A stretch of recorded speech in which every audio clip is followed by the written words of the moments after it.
Olá, boa noite. O Momento Sim de Lojas de hoje fala sobre direitos. Direitos de quem compra e de quem vende. É que com as festas de fim de ano aumentam as vendas porque muita gente gosta de presentear amigos e familiares. Mas é preciso muita atenção para não levar prejuízo na hora de comprar e na hora de vender. Você que é empresário e você que é consumidor, quer conhecer os seus direitos? Com a gente no programa, a advogada especialista em direito do consumidor, Sara Saeg. Boa noite, seja bem-vinda. Boa noite, obrigada. Sara, nesse momento de euforia, de compras de fim de ano, muita gente esquece que nesse ato de comprar e vender, existem direitos, aspectos legais envolvidos, né? Sim, muitos direitos e também muitos deveres, né? Vamos começar pelo lojista. Quais os direitos e deveres do lojista? Que cuidados que ele deve tomar? Então, o lojista, a parte fundamental dele é prestar a informação. Essa informação, ela está descrita no código, no artigo 30 e 31. Ela tem que ser correta, clara, precisa, ostensiva, em língua portuguesa, de forma que o consumidor possa logo identificar. Como que isso acontece? É aquele produto em promoção, então coloca lá, promoção. Faz troca? Não, não fazemos troca de produto em promoção. Houve a informação correta? Corretíssima. Então, o consumidor que compra este produto, depois ele não pode ir lá reclamar que ele quer fazer troca, porque houve a informação efetiva, uma informação muito clara. Então, o lojista tem que estar atento a isso. Produto de... Quais essas informações que são importantes? Então, produto de ponta de estoque, né? O produto de ponta de estoque quer dizer que ele tem algum vício. Então, para que o empresário se proteja, ele tem que colocar na nota fiscal qual é aquele vício. Não é uma televisão que foi sem o controle remoto. O consumidor pode ir na assistência técnica reclamar? Não pode. Da falta do controle remoto, não. Agora, de tudo mais que compõe aquela televisão, a garantia procede. Outras coisas que ele pode se precaver é, por exemplo, na hora de fazer um pagamento.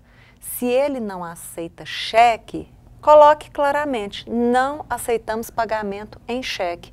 Não aceita em cartão, tem que informar. O que o código não admite é a surpresa. O consumidor, ele não pode ser surpreendido, então ele tem que ser informado de tudo que está acontecendo. E quais as consequências para o lojista que não age de acordo com o Código de Defesa do Consumidor? Por exemplo, no caso do cheque, se a pessoa não está negativada no SPC, não está negativada no Serasa, o cheque não é de terceiro, o cheque não é de empresa, por que ele não vai receber? Ele não pode passar essa surpresa, o consumidor chegar e falar, eu só tenho cheque. Aonde estava escrito, nós não aceitamos cheque. Se não está escrito em nenhum lugar, ele vai ter que aceitar. Se ele não aceitar, a pessoa vai nos órgãos de proteção ao consumidor e pode abrir um procedimento contra ele. O que acontece nesse procedimento? Vai gerar uma multa contra a empresa e pior do que a multa, o nome da empresa dele vai estar no cadastro de reclamações fundamentadas que é lançado pelo PROCON todos os meses. Quer dizer, uma outra consequência além da financeira é a perda de credibilidade no mercado, né? É porque os consumidores, até pouco tempo atrás, eles não olhavam esse cadastro de reclamações fundamentadas. E hoje está tudo muito acessível, está no site dos órgãos de defesa do consumidor. E o consumidor vai lá e olha, vai comprar e fala, deixa eu ver se essa loja aqui é boa. Nossa, olha aqui, essa loja não é boa, teve reclamação, né? Pode ser até que ela tenha resolvido, fica como resolvida, mas não retira o nome dela e fica por 1 ano no cadastro. E o consumidor? Quais os direitos e também os deveres do consumidor? O primeiro dever, vamos começar pelos deveres, que eu acho que é mais interessante. O consumidor tem que fazer pesquisa. Se ele não fizer pesquisa, provavelmente ele vai ter algum tipo de prejuízo. Aqui em Goiânia é fácil demais fazer pesquisa. De eletroeletrônico, você vai ali na Avenida Anhanguera, é uma loja pregada na outra. Vai fazer pesquisa, pronto. A segunda coisa, o consumidor tem que lembrar e tem que saber, e é uma dúvida muito grande. Não existe troca no Código de Defesa do Consumidor. Se eu faço a compra numa loja física, não me assiste o direito de troca. troca é liberalidade do lojista. Se o lojista quiser colocar assim, trocamos só com a etiqueta na segunda-feira das 14 às 18 horas, ele pode? Pode, é liberalidade dele, é opção dele. Quer dizer, o lojista não tem a obrigação de trocar nenhuma mercadoria? Nenhuma. Se apresentar vício, o artigo 18, parágrafo 1º do Código de Defesa do Consumidor é muito claro quando diz que o produto que apresenta vício tem que ser levado na assistência técnica. Existe. Realmente existe uma confusão, né, com relação a isso, porque o consumidor acha que se o produto está com defeito, a loja tem a obrigação, ou defeito não, ou uma roupa que não serve, a loja tem a obrigação de trocar. Não tem, e tem um detalhe, agora, principalmente nessa época, é presente, então pergunta para o lojista, é presente, vocês fazem troca? Não, não fazemos troca, então pensa se você realmente quer comprar ali. Não, presente nós fazemos troca. Porém, tem que vir com etiqueta, tem que trazer a nota fiscal, ok? Ok, então eu vou comprar aqui porque faz troca. Certo. Feito isso, mas quais são os direitos agora do consumidor, então? Ele tem tem que pesquisar, tem que estar ciente do que está comprando, mas ele também tem seus direitos. Tem, o direito do consumidor é adquirir um produto eletroeletrônico, acabei de adquirir ele. O que o lojista é obrigado? A ter um local que eu possa ver se o meu produto funciona.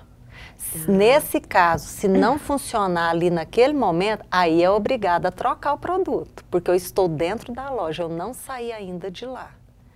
Então, eu comprei um aparelho celular, eu vou lá, olha, eu quero que teste. Testou meu aparelho celular, ele não ligou, na hora é obrigado a trocar. Esse é obrigado a ser feito. Então, esse é um dos direitos do consumidor. Se a loja aceita cheque e eu não estou negativado, não é cheque de terceiro, não é cheque empresarial, ela é obrigada a aceitar meu cheque. Ah, não, a minha conta só tem 6 meses de aberto. Isso não interessa, não pode ter essa regra de tempo de conta. Uma coisa também que acontece, que eu estou vendo que não está sendo obedecido, é que o mesmo preço que é cobrado à vista é o preço que eu pago passado uma vez no cartão de crédito e passado no cartão de débito. Não pode haver diferença de cobrança de valor à vista, uma vez no crédito e uma vez no débito. Agora, se parcelar no crédito, pode ter juros, isso aí não tem nenhum problema. Não é o mesmo preço que a pessoa está pagando ali à vista, ela não pode ter um preço diferenciado, com promoção à vista e outro preço no cartão. Isso não pode? Não pode. Há um projeto de lei querendo mudar isso, mas o projeto de lei não foi aprovado na Câmara ainda. Não passou. E as regras para compras pela internet? Isso é importantíssimo, porque também é outra confusão que os consumidores fazem. A compra feita fora do estabelecimento comercial, por internet, telefone ou catálogo, ela está disposta no artigo 49, parágrafo único do Código. Esse tipo de compra há o direito de arrependimento, chamado de direito de reflexão de 7 dias. E o consumidor às vezes confunde, ele vai na loja física, ele escolhe o produto e ele acha que ele tem esse direito de arrependimento. Não tem esse direito de arrependimento. Esse direito só lhe assiste se ele fizer a compra fora do estabelecimento comercial, por internet, telefone ou catálogo. O que é catálogo? São esses produtos que você compra de beleza, nós mulheres gostamos muito, né? Daqueles livrinhos. Essa daí a gente tem direito de se arrepender. Tem. No prazo de uma semana. De uma semana, ainda tem um detalhe. Não, na hora que chega. Começa a contar meu prazo na hora que o produto chega. E eu não preciso ter nenhum motivo para desistir da compra. Suponhamos que chegou e eu pense, não, hoje eu não quero, eu posso devolver? Posso, desde que eu faça dentro do prazo de 7 dias. No 8º dia eu já perdi o direito. Sara, podia dar um exemplo para a gente que nessa relação de compra e venda, um exemplo real de como que é importante tanto o consumidor quanto o lojista respeitarem o código? Eu passei por esse caso. Certo. Nós chegamos num grande hipermercado e tinha uma esteira à venda. E essa esteira tinha a informação muito correta, que ela era ponta de estoque e que ela não tinha o motor. E o preço dela estava assim, 40% do valor. Ué, você vai querer uma esteira sem motor? E eu fui fazer outra compra. E eu estava na fila para testar o produto que eu tinha comprado. A pessoa que comprou essa esteira, ele foi para a fila também e chegou lá, falava em alto e bom som que ele queria testar, que ela não ia funcionar e que a loja ia ser obrigada a dar outra esteira para ele. É aí que é aquele detalhe, né? Houve a informação? Houve. O consumidor sabia? Sabia, estava muito claro. E a pergunta é, será que o empresário colocou na nota fiscal aquele vício do produto? Tem que colocar. Que é a documentação garantia do empresário. Qual era o vício, o que tinha naquele produto. Eu mesma conversei com o rapaz na fila, para ele não criar um tumulto maior do que ele estava criando. Porque o consumidor estava agindo de má fé nesse caso. De má fé, de má fé. E os consumidores, eles agem de boa fé. Essa questão de troca, eles têm dúvidas demais a respeito disso. Eles têm certeza que a troca existe e a troca não existe. O prazo de 7 dias, que é só para compra feita fora do estabelecimento comercial, eles acreditam que eles têm esse direito e não têm. Então, tem uma série de questionamentos que eles não entendem ainda. Existe a obrigação do Código de Defesa do Consumidor estar disponível ao consumidor em todo estabelecimento comercial? Existe, é uma lei federal que determina isso. Então, todo estabelecimento, ele tem que ter ao acesso do consumidor. Se o consumidor quiser olhar o código lá na hora que ele estiver fazendo a compra, para tirar qualquer dúvida, tem que estar disponibilizado e de fácil acesso. Geralmente, eles colocam ali no caixa. Isso traz vantagens para o lojista e também para o consumidor? Pessoalmente, eu não vejo vantagem nenhuma, porque o código ele é muito técnico, às vezes o consumidor não entende, ou às vezes faz uma interpretação, às vezes até equivocada, mas existe a lei tem que ser cumprida. Eu não vejo tanta efetividade assim não, eu acho que foi mais uma lei que não vai pegar. Mas o código em si, ele trouxe avanço nessa relação de consumidor e empresário. O Código de Defesa do Consumidor trouxe avanços demais. Lembrando que na década de 90, quando não existia o código, o consumidor ele era chamado de ralo de pia, ou seja, tudo era enfiado goela abaixo. Hoje não.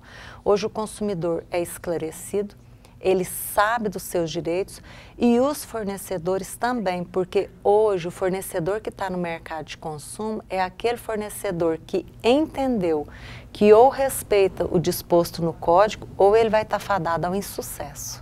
Sara, nesse momento agora, qual o principal recado que você daria tanto para o consumidor quanto para o lojista? Muita calma. Principalmente para o consumidor, não faz as compras com muito afoitismo, não tem essa necessidade, né?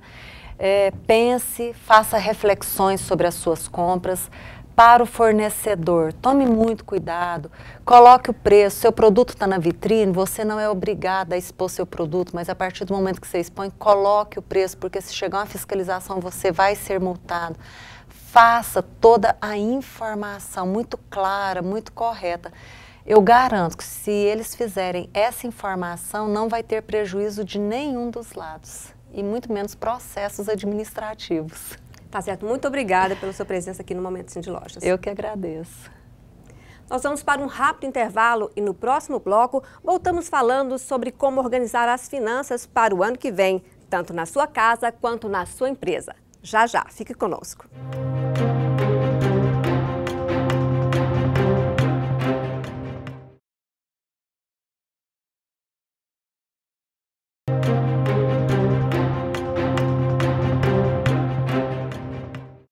De volta com o Momento Sim de Lojas. 2015 já está quase chegando e junto com ele as tradicionais despesas de ano novo. Empresários e consumidores precisam organizar os gastos em dezembro para que o aperto não seja tão forte em janeiro. Para dar algumas dicas de como planejar melhor o orçamento, a gente recebe aqui o professor de finanças, Breno Xavier. Boa noite. Boa noite. Bom, como organizar esse momento? Principalmente o consumidor, que é um momento de apelo muito grande para que ele vá às compras, né? Vai comprar com parcimônia, ou como ele pode gastar agora sem se complicar no ano que vem? É um momento engraçado, é um momento muito interessante. O consumidor está recebendo o 13º. Então ele está num momento de euforia, de festa, de confraternização e normalmente com um dinheirinho no bolso. O lojista, por outro lado, também, ele quer aproveitar essa ocasião, aproveitar essa euforia, esse sentimento de alegria no ar, para também aumentar suas vendas, melhorar seus resultados e se preparar também para o ano que vem. A grande dificuldade que a gente tem é conseguir o equilíbrio. Realmente, as pessoas não esquecerem que é um momento de festa, de confraternização, de alegria, mas tomarem cuidado para não gerar um grande problema para elas em janeiro e fevereiro, no começo do ano. Você estava me dizendo que gastar não é o problema é não organizar esse gasto, né? Como que é possível fazer isso agora? Então, dezembro, ele é a consequência de um ano. A gente costuma brincar muito que a gente tem as resoluções de ano novo. Não irei fazer isso, não irei fazer aquilo, agora irei emagrecer, agora irei fazer uma poupança, não irei mais fazer dívidas. Então a gente normalmente chega em dezembro, naquele momento de reflexão, naquele momento de balanço. Os lojistas fazem o balanço do ano financeiro. As pessoas costumam fazer o balanço delas, tanto de vida pessoal, sentimental e financeira também. O planejamento ele tem que começar realmente no começo do ano. Qual que é a minha capacidade financeira, quanto que eu ganho, quanto que eu tenho de expectativa de gasto normal mês a mês, de aluguel, de prestação de carro, de colégio das crianças, de plano de saúde, de despesas mensais com supermercado, com energia, com telefone, para que, sabendo disso, você não chegue no fim do ano tendo que usar o seu 13º para pagar a dívida. Então, você não vai chegar no final do ano tendo que pagar cartão de crédito, pagar cheque especial, renegociar dívidas que estão atrasadas. Então, você vai poder realmente usar o seu 13º para ter festas de fim de ano e não para solucionar problemas do ano inteiro. Certo, mas assim, nós estamos no momento agora que já passou, né? A gente costuma dizer, Inês é morta. Inês é morta agora. Vamos, a partir de agora, se você tem uma reserva, como gastar e se está mais apertado, como fazer isso? Na prática, o que é possível fazer para garantir um bom Natal sem entrar no vermelho? Acho que a primeira coisa que a gente precisa analisar é que o momento econômico não é um momento econômico excelente. A gente está vivendo um momento econômico que ele é um pouco preocupante. A gente está vendo o governo elevando as taxas de juros, prometendo corte nos gastos, a nossa inflação é acima da meta e as empresas reclamando de queda de vendas, né, de queda de margem, de tudo isso. Qual que é a consequência natural disso? Aumento da taxa de desemprego. Então, a primeira coisa que a pessoa precisa fazer, o emprego dela está em risco. Essa é a primeira análise que ela precisa fazer. Não está, eu sou funcionário público, eu tenho estabilidade, a minha empresa, apesar de estar passando por um momento de dificuldade, mas nós temos aqui a garantia de que nosso emprego está tranquilo. Então, primeira análise que eu faço, não, meu emprego está garantido, que é minha renda. Então, antes de fazer uma nova despesa, primeiro eu penso na minha renda. Então, se da parte da renda você já está um pouco mais tranquila, aí a gente vai para a parte do gasto. Como é que eu cheguei no meu fim do ano? Eu cheguei zerado, eu cheguei devendo, eu cheguei com alguma economia? Então, você faz esse balanço agora. Não, eu cheguei com alguma economia. Podemos divertir, podemos gastar até um pouco mais, fazer um pouco mais de dívidas para a gente começar o ano, planejar até mesmo a viagem de janeiro, porque agora a gente, além de festas de final de ano, nós temos férias de janeiro, início das aulas em fevereiro, final de janeiro, começo de fevereiro, aí você vai gastar com material das crianças, né, com IPVA de veículo, IPTU, que nós estamos vendo aí que vai ter um aumento também substancial no IPTU e o nosso salário não vai aumentar como vai aumentar o IPTU. Então, a gente tem que fazer realmente esse balanço. Como que está a minha vida hoje?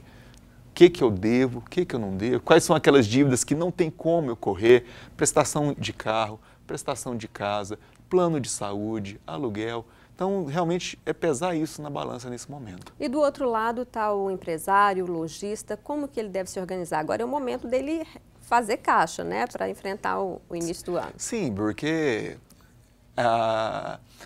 o dinheiro, a relação com o dinheiro, ela é a mesma para o governo, para o empresário ou para o consumidor.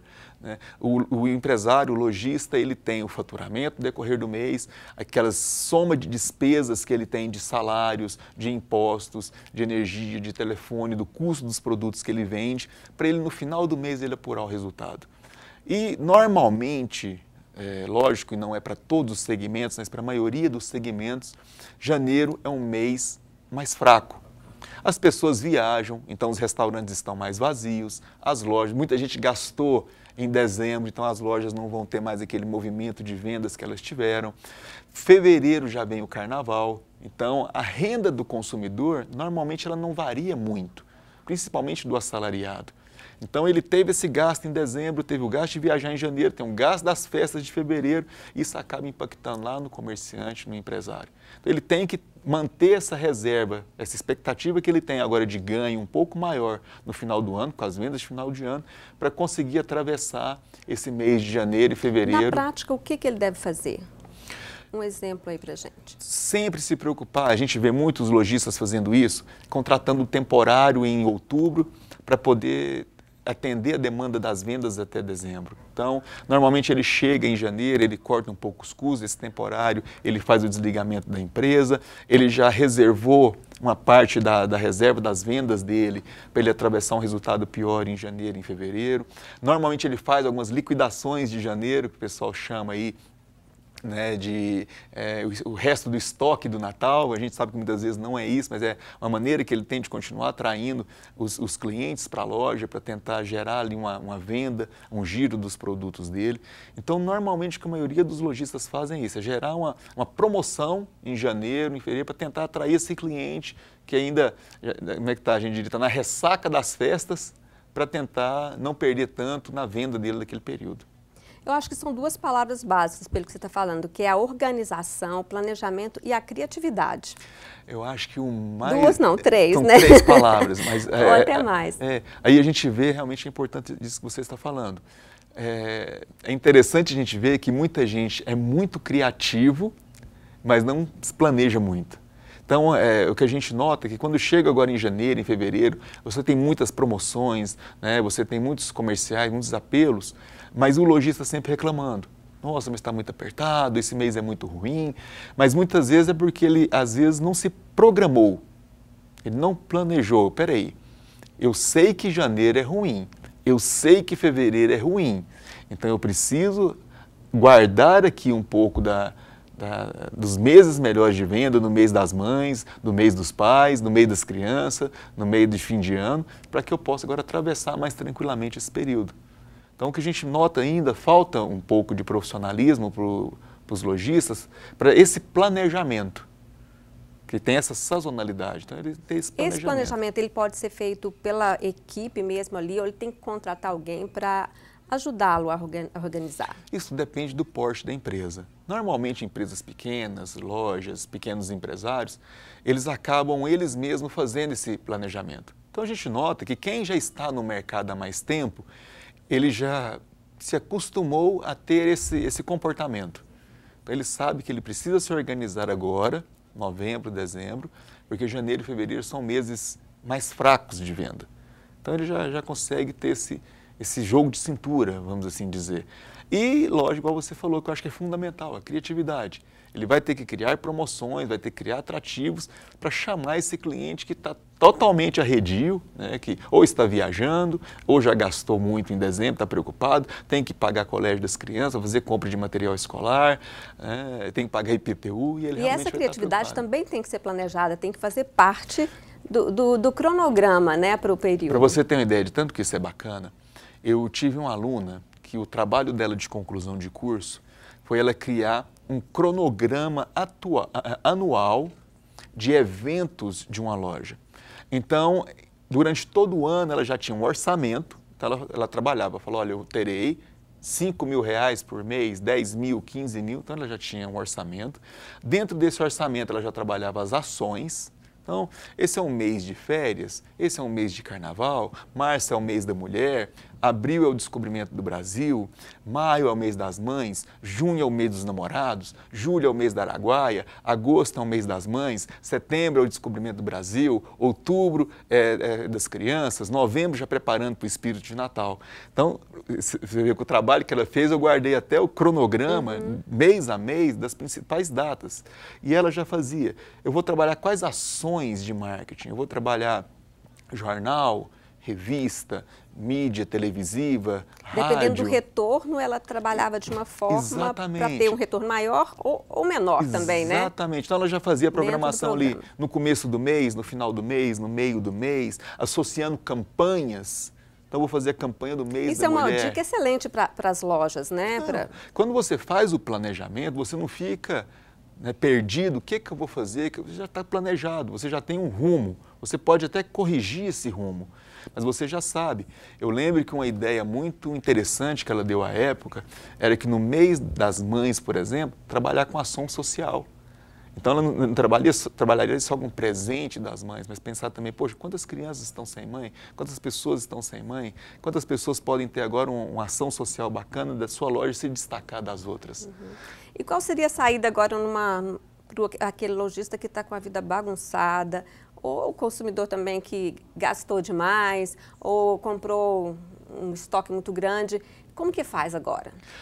Como a gente costuma dizer, né? Depois da doença, não adianta chorar que tem que fazer tratamento. Né? Então, quem está hoje passando por problemas financeiros, a primeira coisa, se é pessoa física, se é o consumidor, ele tem que pensar o seguinte: eu preciso organizar minha vida, aproveitar meu 13º, então vou ter que dar presentes mais baratos, vou ter que fazer uma festa mais simples para que eu possa organizar minha vida. O lojista que chega nesse momento, que mesmo com as festas de fim de ano, ele entra apertado em janeiro, em fevereiro, ele tem que fazer uma análise profunda dos custos da empresa dele, de aluguel, de funcionários, de margem dos produtos, de estoque. O que a gente percebe é o quanto o lojista tem despreparo para gerenciar estoque. Eu fiz uma consultoria uma vez para um empresário, onde a gente constatou que ele tinha estoque de produtos para 3 anos, sendo que o fornecedor entregaria para ele com 2 semanas. Ou seja, ele estava com um monte de dinheiro parado no estoque, aquele produto demoraria aí 2, 3 anos para girar, para voltar o dinheiro para o caixa dele e ele usando dinheiro emprestado do banco. Então nós fizemos um diagnóstico de todo o estoque dele, onde nós calculamos em quanto tempo cada item demorava para ser vendido, na média, e falamos, olha, você precisa ter essa quantidade, precisava ter 50% a menos de estoque. Então isso era dinheiro que voltaria... Era muito dinheiro parado. Era muito dinheiro parado. Então muitas vezes o empresário pensa que dinheiro parado é só a mesa, a cadeira, o computador, o veículo, o imóvel, mas o estoque, apesar de ele girar, a velocidade que ele gira é fundamental para a necessidade financeira do lojista. Para a gente encerrar, um recado aí para o consumidor e para o lojista para ter um bom Natal, né? Em 2015 começar sem entrar no vermelho. Com certeza, planejamento. O que nós precisamos sempre, e nunca é tarde para começar, quem não tem o costume de se planejar, começar a planejar. Compra uma caderneta, compra um iPad, no telefone, anote o que gaste, tá? E comece realmente a planejar. O que eu quero para 2015? Qual que é o meu objetivo para 2015? É trocar meu carro? É comprar um imóvel? É terminar o ano tranquilo com as minhas contas, sem dever nada, com tudo em dia? Então, comece a se planejar. E o mesmo recado é para o lojista. Para aquele lojista que hoje está capitalizado, que está bem, que está equilibrado, mantenha. Então, parabéns, ele realmente está colhendo os frutos de um trabalho que ele já vem realizando ao longo do tempo.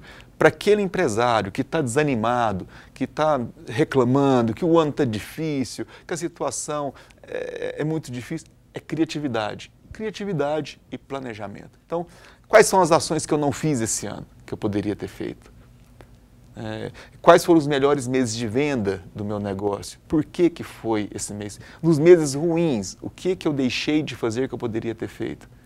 Para 2015, quais são os meus piores meses de venda? Como que eu já posso pensar a partir de agora o que irei fazer nesse período? Então, é basicamente gestão, planejamento e criatividade. Tá certo. Muito obrigada pela presença aqui no Momento Cindy Lojas. Eu que agradeço. Obrigado pela oportunidade. O programa Momento Cindy Lojas está chegando ao fim, mas você pode rever essa entrevista na internet por meio de 2 endereços que aparecem aí na sua tela, no portal da PUC TV Goiás e no site do Cindy Lojas. Se você quiser sugerir temas para os próximos programas ou fazer perguntas, Fale com a gente por meio do nosso e-mail que aparece aí no seu vídeo. E se você gostou dessa entrevista, compartilhe nas redes sociais e envie também o link para os seus amigos. Uma boa noite e até a semana que vem.